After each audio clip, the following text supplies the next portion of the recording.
مسند امام احمد بن حنبل جو ہے ان کی کتاب ہے فضائل الصحابہ،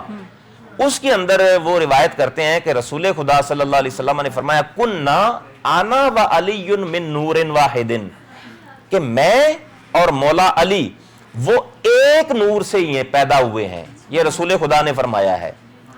اب ایک نور سے پیدا ہوئے ہیں، کب پیدا ہوئے ہیں؟ تو وہ بھی حضور علیہ السلام نے فرمایا قبل ان یخلق آدم باربعۃ عشر الف عام،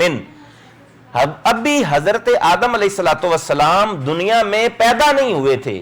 دنیا میں نہیں آئے تھے، میں اور علی ایک ہی نور سے اللہ کے ہاں آدم علیہ السلام سے 14,000 سال قبل اللہ کے ہاں ان کی پیدائش ہو چکی تھی،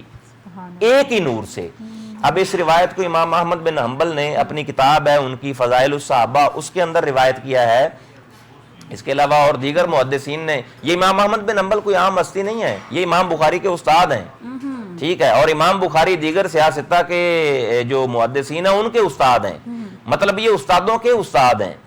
تو اس لیے میں نے ان کا ریفرنس دیا ہے کہ کوئی بندہ ادھر ادھر جو ہے نا آئیں بائیں شائیں نہ کرے۔ تو امام احمد بن حنبل کا یہ حدیث اپنی کتاب میں لا کے بتانا لوگوں کو کہ یہ کوئی کسی کا جو ہے نا وہ سنی شیعہ کا یہ جو ہے نا وہ کوئی وتیرہ نہیں ہے، بلکہ یہ ائمہ اور محدثین کی یہ جو ہے نا یہ بات ہے جو انہوں نے اپنی کتب کے اندر نقل کی ہے۔